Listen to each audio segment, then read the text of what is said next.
I never believed a house could remember things. Not until we moved into the one on Willow Creek Road. It was late October when my wife, Dana, and I closed on the property. The house sat alone at the end of a narrow gravel driveway in rural Pennsylvania, surrounded by skeletal oak trees that scratched at the sky like black veins. Built in 1912, it had the kind of charm realtors love to romanticize. Original hardwood floors, crown molding, antique brass fixtures, and history, lots of history. The previous owners had passed away within a year of each other, natural causes, we were told. No heirs. The house sat empty for nearly 4 years before we bought it. We thought we were getting a bargain. The first night I remember lying awake listening to the old place breathe. That's the only way I can describe it. The pipes ticked softly in the walls. The wood beams creaked as the temperature dropped. The wind pressed gently against the siding. It felt alive, but old houses always feel that way. That's what I told myself. The basement door, the first strange thing happened on our third night. Dana was upstairs unpacking boxes in the bedroom. I was in the kitchen trying to figure out why one cabinet refused to stay shut. That's when I heard it. A slow, deliberate creak, not from the floorboards, from the basement door. The door had been closed when we moved in. It was one of those heavy wooden doors built directly into the kitchen floor, with iron hinges and a black metal ring handle. Now it was slightly ajar, just an inch. I stared at it for a long moment. Maybe the house had shifted. Maybe the latch was loose. I walked over and pushed it shut. It resisted slightly, like something on the other side was pushing back, but only faintly. Probably pressure difference, I thought. I secured the latch and went back to the cabinet. 5 minutes later, creak. I froze. The door was open again, this time about 3 inches. I called upstairs, "Dana, you go into the basement." "No," she called back. "Why?" I swallowed. "Nothing." I shut it again. This time I wedged a chair against it. That night I dreamed of someone climbing stairs. Slowly, one step at a time. The smell came next. A faint odor like damp earth. It started in the hallway near the staircase. At first I assumed it was just the basement. Old houses often carried that musty scent. But this was different. It smelled fresh, like recently disturbed soil. Dana noticed it too. "It smells like dirt," she said one morning. I nodded. "I'll check the basement today." I wish I hadn't. The basement was unfinished. Stone walls, dirt floor, old support beams reinforced with newer wood. I brought a flashlight. The beam cut through thick shadows, revealing cobwebs and old shelving units. The smell was stronger down there, overpowering. As I stepped forward, my foot sank slightly into the earth. The soil in one corner looked darker, recently turned. My pulse quickened. I knelt down and touched it, loose, soft, like someone had been digging. I stood up slowly. That's when I noticed something carved into one of the support beams. It was old, deeply scratched into the wood. "Don't let HIMUP." My throat tightened. Probably kids messing around decades ago. Probably I backed toward the stairs, and that's when I heard it. A soft exhale, right behind me, warm, close to my ear. I spun around, nothing. Just darkness, but I swear I wasn't alone down there. The first night it spoke, Dana started sleepwalking. She had never done it before. The first time, I woke up around 2:17 a.m. to find her side of the bed empty. I heard faint whispering coming from downstairs. I rushed down. She was standing in the kitchen, facing the basement door, whispering. "No, I won't." I grabbed her shoulders. "Dana!" She turned slowly. Her eyes were open but unfocused. "He's cold," she said softly. "He wants to come upstairs." A chill ran down my spine. "Dana, wake up!" She blinked and suddenly looked confused. "What are we doing in the kitchen?" I didn't tell her what she'd said. I didn't want to scare her, but I checked the basement door. It was open. The chair I'd wedged against it was pushed aside. The history I should have researched the house sooner. The town library had old newspaper archives on microfilm. I spent hours scrolling through articles from the early 1900s. Then I found it. Headline: "Local boy missing, family claims he was taken." The article mentioned Willow Creek Road, the house. A 10-year-old boy named Samuel Whitmore vanished without a trace. His parents claimed they heard him screaming from the basement before he disappeared. Police found nothing. The case went cold, but there was a follow-up article months later. The father had gone insane, insisted something lived beneath the house. He reportedly carved messages into the basement beams before being committed to a psychiatric hospital. I already knew what one of those messages said: "Don't let him up." The scratching after that, things escalated. At night we heard scratching, not inside the walls, under the floor. Slow dragging sounds beneath the kitchen. Dana started losing sleep. Dark circles formed under her eyes. She claimed she heard a boy crying. Faint, like it was coming from underground. I didn't hear it at first, until one night I did, a weak voice. "Mama," it came from below the kitchen.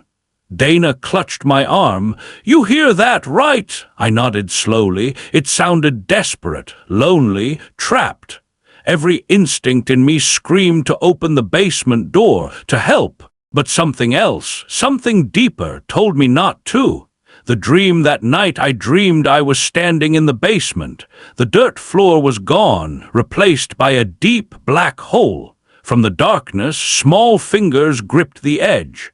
A child's voice whispered, "Please let me up." I reached out, but as the fingers wrapped around my wrist, they weren't small anymore. They were long, bone-thin, and ice-cold. I woke up screaming. The digging, I don't know what possessed me. Maybe guilt, maybe curiosity, maybe something else entirely. But I went down there with a shovel. Dana begged me not to. "You saw what was written down there," she said. "We shouldn't mess with it." But I had to know. The dirt in the corner came up easily, too easily. About 3 feet down, the shovel hit something hard. Wood, a small, rotting wooden box. My hands trembled as I pulled it out. Inside, clothes, small, child-sized, and bones, tiny bones. I stumbled back, my mind racing. Samuel Whitmore, he hadn't been taken. He'd been buried right there under the house. Behind me, the basement door slammed shut. The light bulb above flickered violently, and the temperature dropped instantly. I wasn't alone. The truth, it wasn't a boy. It never was. Whatever had been buried there, it wasn't Samuel. It was something else, something wearing him. The air grew thick, heavy. The shadows stretched unnaturally along the walls. Then I saw it, crawling from the far corner of the basement, limbs bending the wrong way, skin pale and stretched tight over something too large beneath.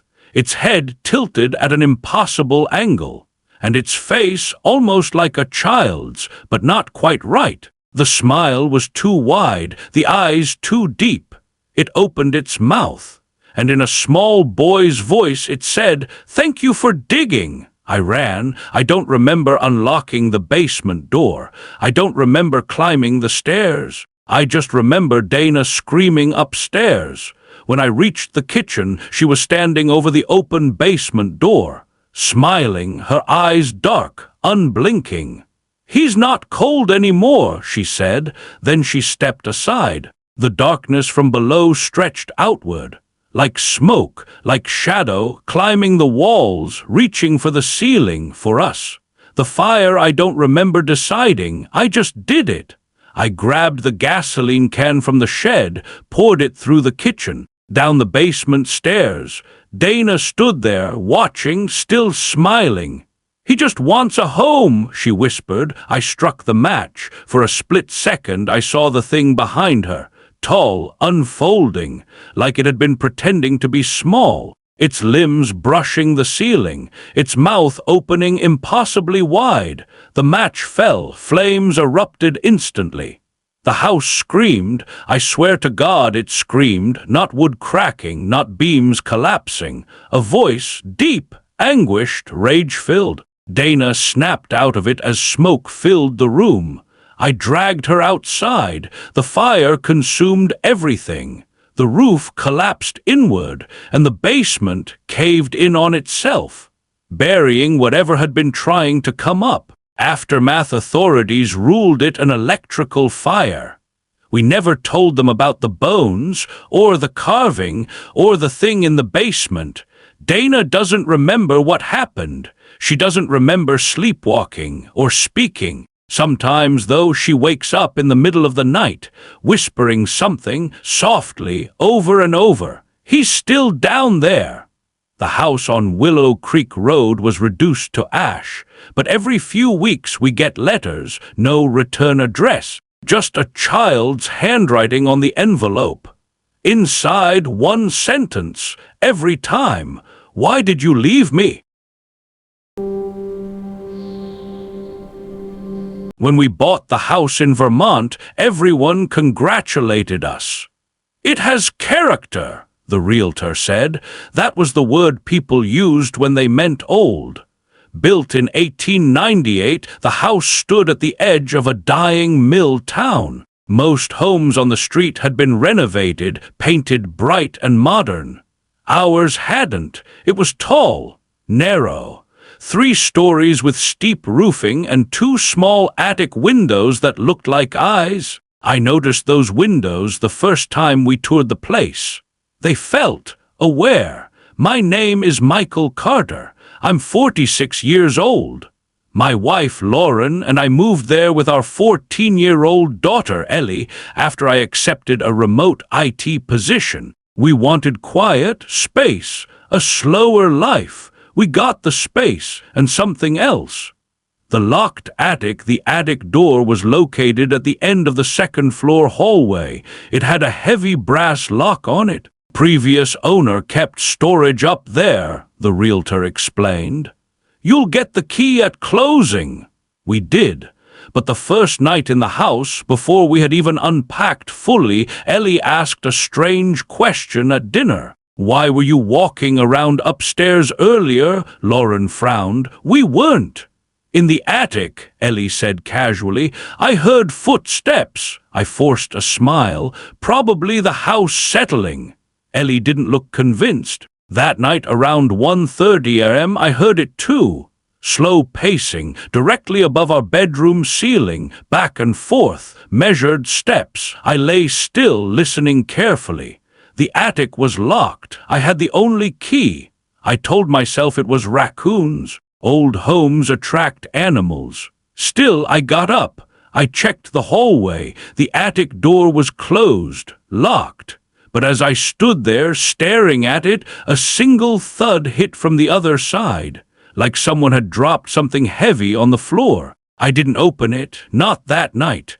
The windows a week later, Lauren mentioned something odd. "Why does the attic light keep turning on?" I stared at her. "What light?" "There's a glow from those 2 little windows at night." I laughed lightly. "There's no electricity up there. I checked." She didn't respond. That night I stepped outside onto the lawn around midnight. The house loomed over me, black against the sky. And then I saw it. A faint yellow glow behind the attic windows. Soft, like candlelight. My stomach tightened. I rushed back inside, grabbed the attic key, and climbed the stairs. The hallway felt colder than usual. The attic door stood at the end, silent. The light under the doorframe was dark, no glow. My hands trembled slightly as I unlocked it. The hinges creaked as I pushed it open.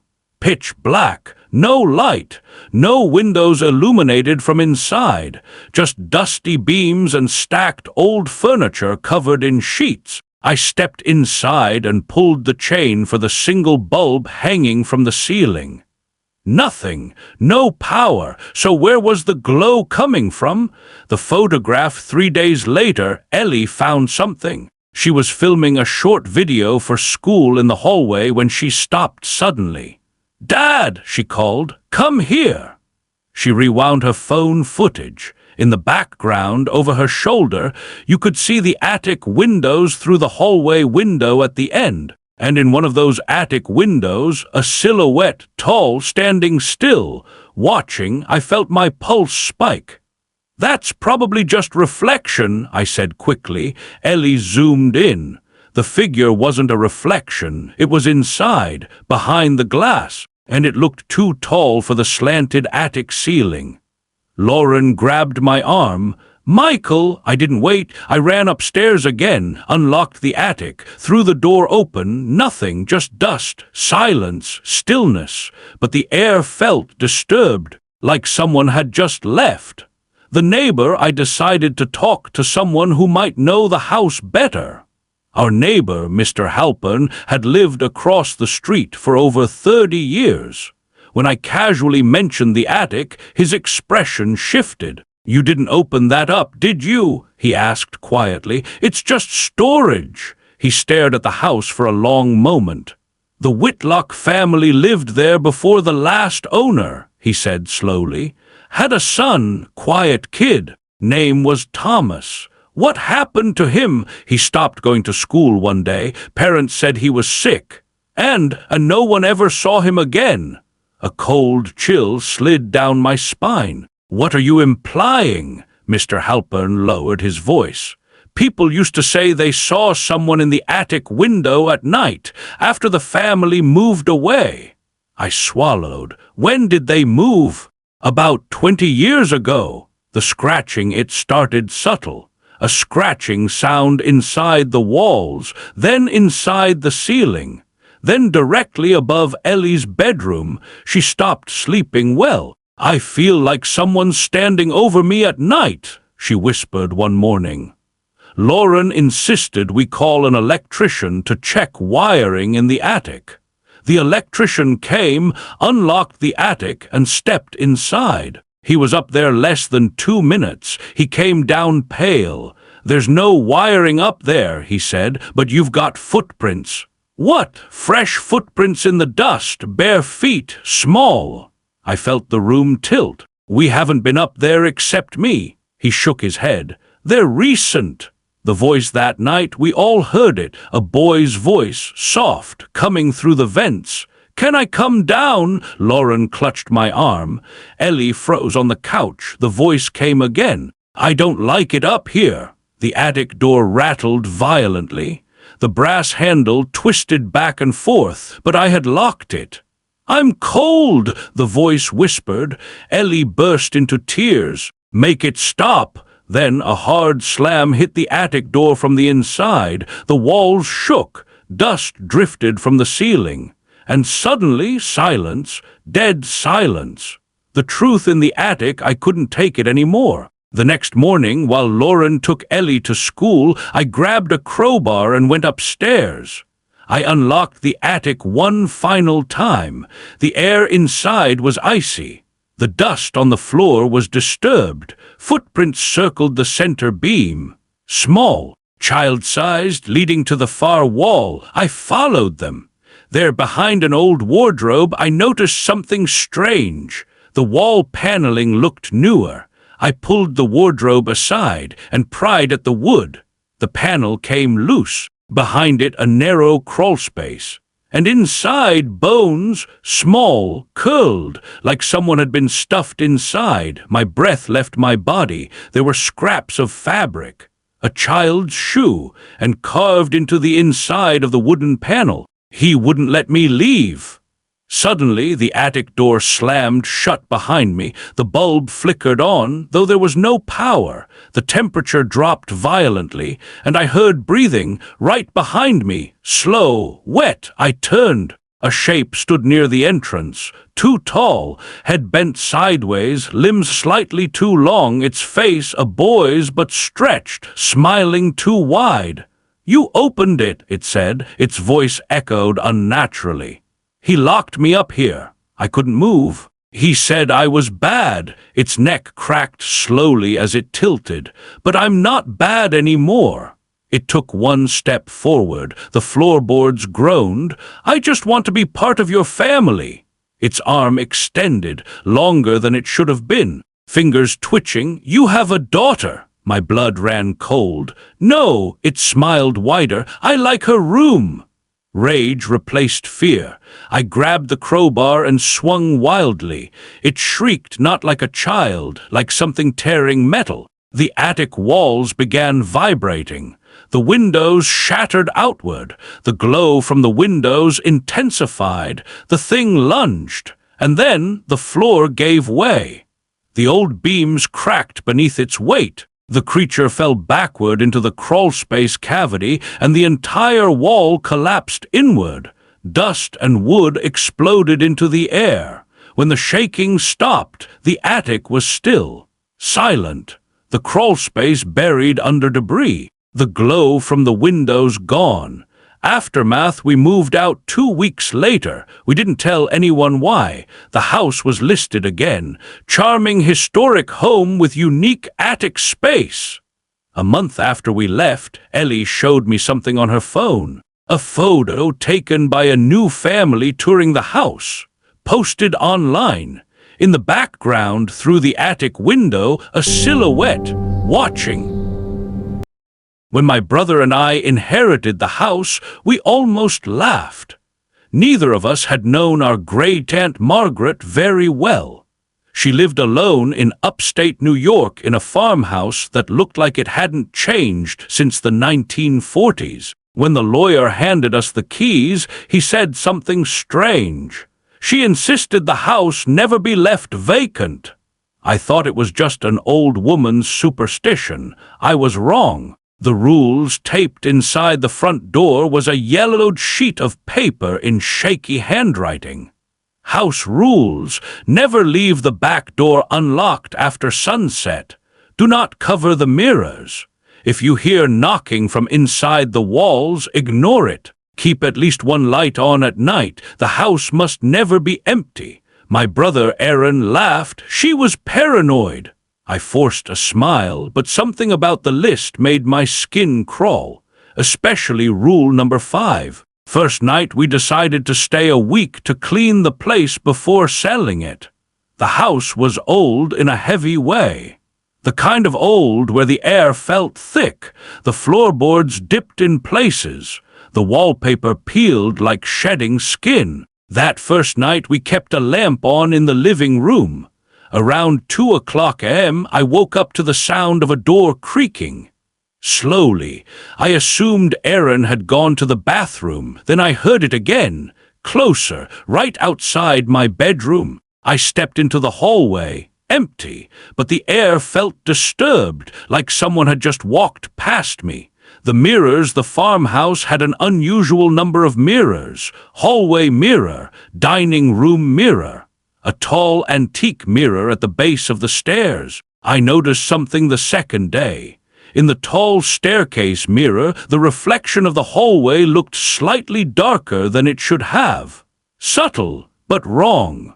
When Aaron walked past me toward the kitchen, I glanced at the mirror. For a split second, his reflection didn't move. It stood still, watching him walk away. Then it snapped back into place. I told myself it was exhaustion. The knocking that night, we heard it, 3 knocks from inside the living room wall. Aaron froze mid-sentence. "Did you hear that?" I nodded slowly. 3 more knocks, slow, deliberate, from behind the plaster. I remembered the rules. If you hear knocking from inside the walls, ignore it. Aaron stood up. "There's probably pipes in there." He pressed his ear to the wall. The knocking stopped. Silence.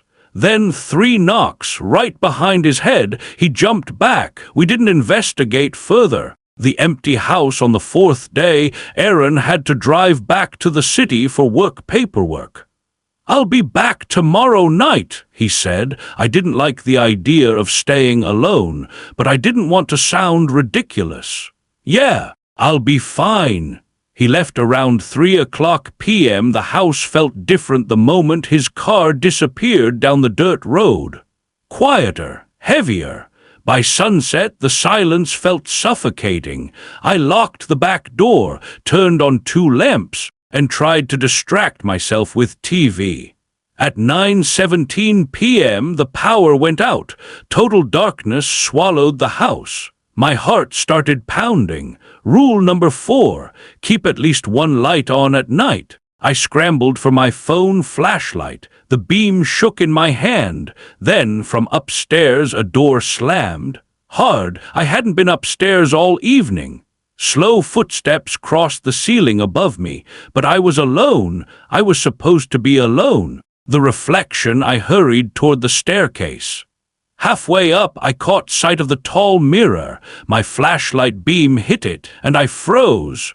In the reflection, the living room behind me wasn't dark. It was lit, warm, golden, like someone had turned all the lights back on.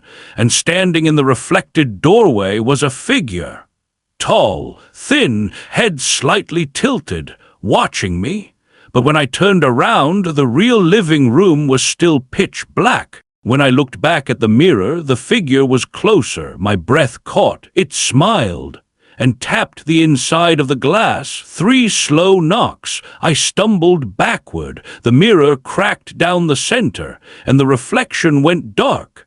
The truth, I ran outside. The porch light was still on. The rest of the house was black. I called Aaron. "Stay on the phone," I whispered. "What's going on? I think the house doesn't like being empty." As soon as I said it, the porch light flickered out. The front door creaked open behind me. Slowly. I didn't touch it. The hallway inside glowed faintly now, not from electricity, from something softer, warmer, inviting. Aaron's voice crackled through the phone. "Get in your car, leave!" I tried, but my car wouldn't start. The engine just clicked. From inside the house, I heard footsteps again, not upstairs, right inside the doorway. Waiting. Then I heard a voice, not loud, not monstrous, just calm. "You left!" My blood ran cold. "You broke the rule!" The front door slammed shut on its own. The porch light came back on, but the windows, every window, showed movement inside. Shadows walking room to room, as if the house were full. I realized then the rules weren't to protect my aunt from something outside. They were to protect her from something that needed people inside. The house didn't want to be empty, because when it was, it filled itself. The final night, Aaron arrived just before dawn. The moment his car pulled in, the porch light shut off again. The house looked normal, silent, harmless. We packed everything within hours. As we were leaving, Aaron hesitated. "What if we're overreacting?" I didn't answer. Because in the tall staircase mirror, behind Aaron's reflection, something stood, close, almost touching him, its head bent unnaturally, its smile stretching too wide. Waiting, I grabbed his arm. "Let's go, we never went back." Epilogue: the house sold 3 months later. A retired couple moved in. 2 weeks after that, I saw a local news article online. Elderly woman missing from rural farmhouse. Her husband claimed she vanished overnight. No signs of forced entry, no evidence of struggle, just gone. The article included a photo of the house, and in the upstairs window, barely visible, was a silhouette, standing still, watching. The house was no longer empty.